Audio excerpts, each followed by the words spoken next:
আসসালামু আলাইকুম, সবাই কেমন আছেন? আশা করি যে যেখানে আছেন আল্লাহর রহমতে ভালো আছেন। তো আমিও ভালো আছি। আজকে একটা নতুন ব্লগ নিয়ে আপনাদের মাঝে আসলাম, তো আপনারা দেখতে থাকেন। আজকের ব্লগটা শুরু করেছি আমি রান্না থেকেই। রান্না শেষ দেখেন। তো আমি কি কি রান্না করলাম, এখানে রান্না করেছি ডাউল, পেঁপে বেগুন দিয়ে রান্না সোনা করেছি। ইলিশ রান্না করেছি। আর তো এগুলো কালকে বাসি আসছিল, সেগুলো গরম করে দিয়েছি। ভাত রান্না করেছি, রুটি বানিয়েছি, এখানে ভাত আছে, ভাত রান্না করেছি। এখন আমার ছেলেকে আমি খেতে দিব, ও খাবে বলতেছে, জন্য ওকে ডাউল দিয়ে দিব।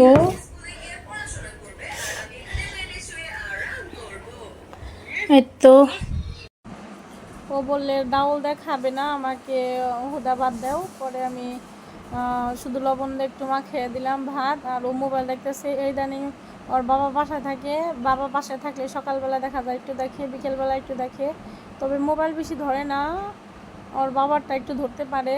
আর এদিকে দেখেন আমার বাসার কি অবস্থা, খুবই খারাপ অবস্থা। এখন আমি আর কি ওকে খাওয়িয়ে করে দিয়ে পরিষ্কার টরিষ্কার করে দিয়ে আমি ভাজা পিঠা বানাবো আজকে বাচ্চাদের জন্য। আমি আসলাম ভাজা পিঠা বানাইতে। এগুলো এখন আমি বানিয়ে নিব। অনেক দিন ধরে ভাবতেছি পিঠা বানাবো।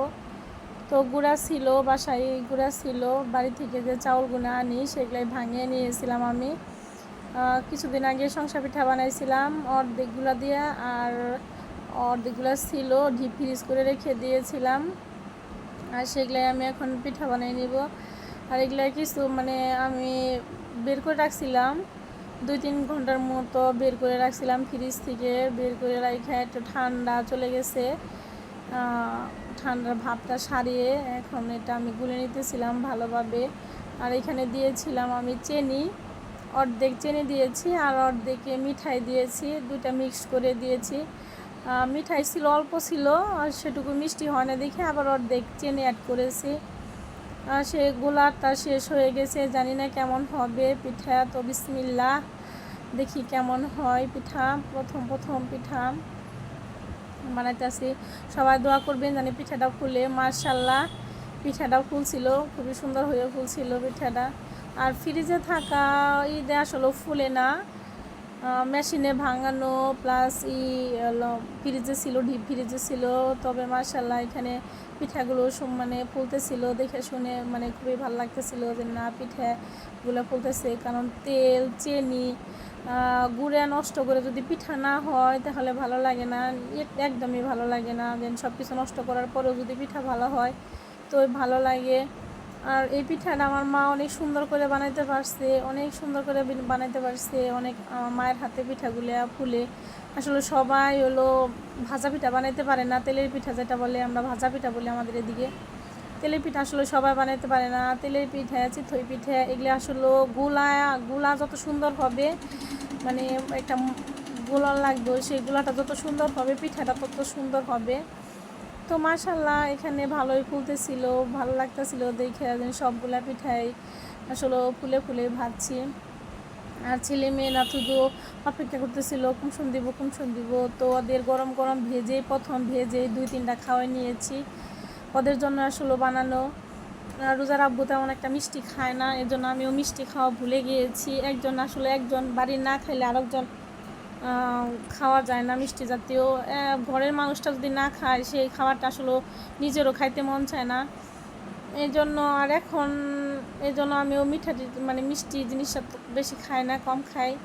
আর এখন যেহেতু ছেলে মেয়েরা হয়েছে ওদের খাওয়াই আর কি, বানিয়ে বুনিয়ে এটা টুকটাক বানাই, পারি না তারপরেও মাঝে মাঝে দেওয়ার চেষ্টা করি দিন এটা ওটা বানিয়ে। আর এই পর্যন্ত যারা আমার ভিডিওটা দেখছেন তারা একটা লাইক দিয়ে বাকিটুকু দেখেন, কারণ আপনাদের একটা লাইক আমাকে অনেক দূর পর্যন্ত এগিয়ে নিয়ে যেতে পারে। নতুনরা সাবস্ক্রাইব করে পাশে থাকেন, শেয়ার করবেন, কমেন্টস করবেন। সুন্দর ফুললো শেষ নাই আর, প্রতিটা পিঠাই খুব ফুলকো হয়েছে, এজন্য ভালো লাগতেছে। শেষ শেষ ভালো যায় সব ভালো তার। তো আমার শেষের পিঠাটাও ভালো হয়েছে, আমার মাশাআল্লাহ আমার খুবই ভালো লাগতেছে। আসলে আমি অনেকগুলো পিঠাই বানিয়ে নিয়েছি, আর প্রতিটা পিঠাই খুবই সুন্দর হয়েছে। ভিতরেও একদম মানে কাঁচা যে ভাবটা থাকে সেটাও নাই। তো আমি অনেকগুলো পিঠাই বানিয়ে নিয়েছি, আর পিঠাগুলো খেতে খুবই মজা ছিল। আমি এখন তো খাই নাই পিঠা। আর এদিকে চলেন দেখি আমার ছেলেমেয়েরা কী করতেছে। আর ছেলেমেয়েরা আমি দেখা যায় রান্নাঘর থেকে বের হয়ে ওদের অবস্থা খুবই বেহাল থাকে। আর আজকে অনেকগুলো পরিশ্রমী করছে। আসলে সকালবেলা রুটি বানাইছি, অনেকগুলো রুটি বানাইছি, বাসায় রুটি ছিল না। সকালে রান্নাবান্না করে নিয়েছি, সারাদিনে রান্নাবান্না করে নিয়েছি। আর এই তো আমার ছেলেমেয়েরা এখানে খেলতেছিল, আর ওই তো আমার গুড্ডু সোনাটা ওইখানে বসেছিল। সারাদিনে কতবার রুম ঝাড়ু দিছি, অনেক কাজ করছি সারাদিন। আসলে কাজের শেষ নেই, একটা না কাজ শেষ হতে আর একটা কাজ করে যায়। এই তো সব কিছু এলোমেলো করে আসছে। আর রান্নাঘরে যেহেতু পিঠা বানাইছি সেখানে অনেক কিছু পড়ে রয়েছে। আর এদিকে দুপুরেও খাওয়া দাওয়া করি নাই, সকালবেলা খাইছিলাম। সকালবেলা খাওয়া দাওয়া করে কিছু পিঠা মানে রুটি পিঠা ছিল না, রুটি ছিল না বাসায় বানানো, সেই রুটিগুলো বানাইছি। মানে সারাদিন অনেক ক্লান্ত, তো এগুলো পরিষ্কার টরিষ্কার করে এখন সন্ধ্যার দিকে, একদম সন্ধ্যা।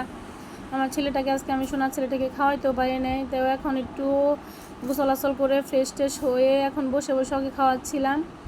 আর মেয়েটা পড়তে বসছে, ওর হোমওয়ার্ক আছে, সেগুলাই হোমওয়ার্ক করতেছিল, আর আমি ওকে খাওয়াইতেছিলাম। আর পিঠা নিয়ে আসে বসছি, এখন বসে বসে রিল্যাক্সে পিঠা খাবো আর আপুদের ভিডিও দেখবো।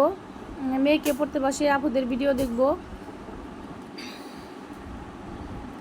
আর এই তো আর পিঠাগুলা এখন পর্যন্ত খাইনি, এই তো পিঠা নিয়ে এসে বসছি।